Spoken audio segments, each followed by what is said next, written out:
खरं म्हणजे मला आज मुंबईहून पुण्याकडे जाणाऱ्या प्रवाशांची माफी मागायची आहे की त्यांना आज ट्रॅफिक जामचा सामना करावा लागला। बरेच लोक ट्रॅफिकमध्ये अडले। आमच्या सुप्रियाताई देखील ट्रॅफिकमध्ये अडल्या होत्या, त्यामुळे त्यांनी देखील एक व्हिडिओ त्या ठिकाणून केला आणि त्यांचा संदेश देखील आमच्यापर्यंत पोहोचला। मी सुप्रियाताईंना सांगू इच्छितो की सुप्रियाताई, तुम्ही शेवटल्यांदा ट्रॅफिकमध्ये अडलात, आता कनेक्टिंग लिंक झालेली आहे, त्यामुळे पुढच्या वेळेस तुम्ही ज्यावेळी मुंबईहून पुण्याला, पुण्याहून मुंबईला जाल त्यावेळी तुम्हाला ट्रॅफिकमध्ये अडण्याची कधी वेळ येणार नाही। अशा पद्धतीचं काम जे तुमच्या सरकारने थांबवलं होतं किंवा बंद केलं होतं ते आमच्या महायुतीच्या सरकारने या ठिकाणी करून दाखवलेलं आहे।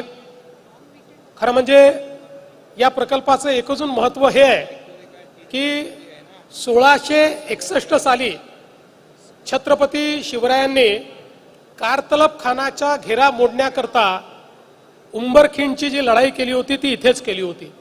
इथेच खाली तो विजय स्तंभ आहे।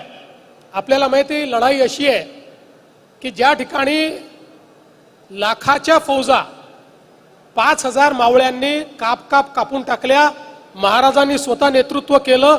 दुसरीकडे नेताजी पालकर जी रसद आहे ती अडवून त्या ठिकाणी ठेवत होते, सैनिकांना अडवून ठेवत होते आणि एक प्रकारे या लढाईने खूप मोठं स्वराज्याकरता परिवर्तन करून दाखवलं।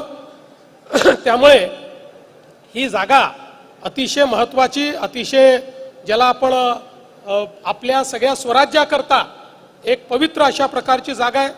या परिसरात लोहगड, विसापूर, तिकोना, तुंग हे किल्ले आहेत, भाजे लेणी, कारले लेणी, बौद्धकालीन लेण्या आहेत। आणि हे सगळं असलं तरी सगळ्यात महत्त्वाची गोष्ट अशी आहे की मुंबई पुणे हा जो नॉलेज कॉरिडॉर, क्वांटम